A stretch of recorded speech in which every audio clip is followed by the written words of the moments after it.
السلام علیکم۔ انگریزوں نے ہندوستان سے رخصت ہوتے وقت اسے بھارت، مغربی پاکستان اور مشرقی پاکستان میں تقسیم کر دیا تھا۔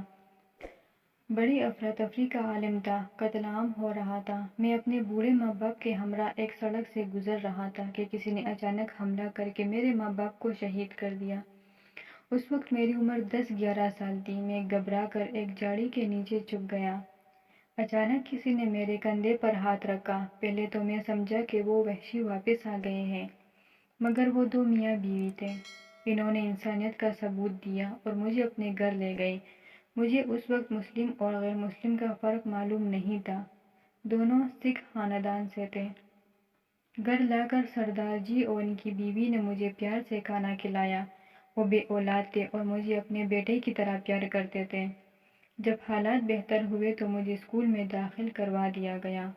میں 4 سال تک وہیں رہا۔ مجھے پاکستان جانے کا بہت شوق تھا۔ میرے والدین اکثر ذکر کرتے تھے کہ ہم لوگ آزاد ملک پاکستان جائیں گے۔ ایک رات ہلکی ہلکی بارش ہو رہی تھی۔ پاکستان آنے کے شوق میں میں اپنے محسنوں کو چھوڑ کر نہ چاہتے ہوئے بھی وہاں سے بھاگ کھڑا ہوا۔ سڑک پر ایک فوجی ٹرک جا رہا تھا۔ انہوں نے مجھے لاوارث سمجھ کر ٹرک میں بٹھا لیا اور میرے کہنے پر وہ مجھے پاکستان کی سرحد پر چھوڑ گئے۔ میں بری طرح رو رہا تھا۔ رات کے اندھیرے میں سرحد سے گزر کر ایک گاؤں میں آ گیا جہاں ایک بوڑھی عورت نے ترس کھا کر مجھے اپنے گھر پناہ دے دی۔ بوڑھی عورت کے پاس کچھ عرصہ گزارنے کے بعد میں لاہور شہر آ گیا اور ایک دکان پر ملازمت کر لی۔ اس دکان میں ملازمت کرتے ہوئے مجھے کئی سال ہو گئے تھے۔ ایک دن 2 میاں بیوی اس دکان پر کچھ خریداری کے لیے آئے تو انہوں نے مجھ سے میرا نام پوچھا۔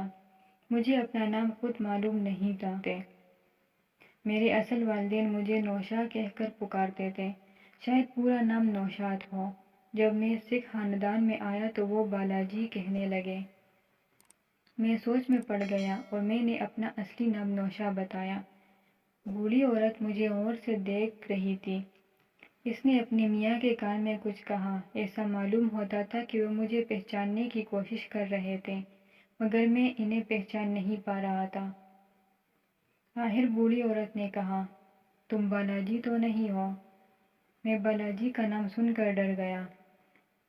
انہوں نے میرے چہرے کا رنگ پھک دیکھا تو کہا، بیٹا گھبراؤ نہیں، تم ہمارے بیٹوں کی طرح ہو۔ یہ کہہ کر بوڑھی خاتون نے میرے سر پر ہاتھ پھیرا۔ ان کے شوہر نے بھی گلے لگا لیا اور بہت دیر تک پیار کرتے رہے۔ انہوں نے بتایا کہ جب تم چھوٹے تھے اور اپنے والدین کے قریب بیٹھے رو رہے تھے تب ہم ہی تمہیں اپنے گھر لے گئے تھے، مگر تم پاکستان آنے کے لیے بے قرار تھے۔ پھر تو میں بھی ان سے چمٹ گیا۔ دونوں میاں بیوی نے بتلایا، تمہارے جانے کے کچھ عرصے بعد ہم نے بھی پاکستان آنے کا فیصلہ کر لیا۔ ہم اپنا ذاتی مکان فروخت کر کے پاکستان آ گئے۔ اللہ کا شکر ہے کہ آج تم ہمیں مل گئے۔ یہاں آ کر ہم نے اسلام قبول کر لیا۔ میری خوشی کی کوئی انتہا نہ تھی۔ اب میں انہی کے گھر رہنے لگا، انہی کی مرضی سے شادی کی۔ میں نے ان سے درخواست کی تھی کہ وہ اس بات کا علم کسی کو نہ ہونے دیں کہ وہ میرے اصلی ماں باپ نہیں ہیں۔ انہوں نے مجھے ہمیشہ اپنی اولاد کی طرح رکھا اور مرتے دم تک اپنا بیٹا ہی کہتے رہے۔ میں ان کے احسانات کو کبھی بھی بھلا نہیں سکتا۔ بچے بڑے ہو گئے۔ آخر ایک دن میں نے اپنے بچوں کو حقیقت بتا دی کہ تمہارے دادا دادی سگے نہیں تھے۔ بچے حیران ہو کر دیر تک انہیں سلام عقیدت پیش کرتے رہے۔ مزید ویڈیوز دیکھنے کے لیے ہمارا چینل سبسکرائب کریں۔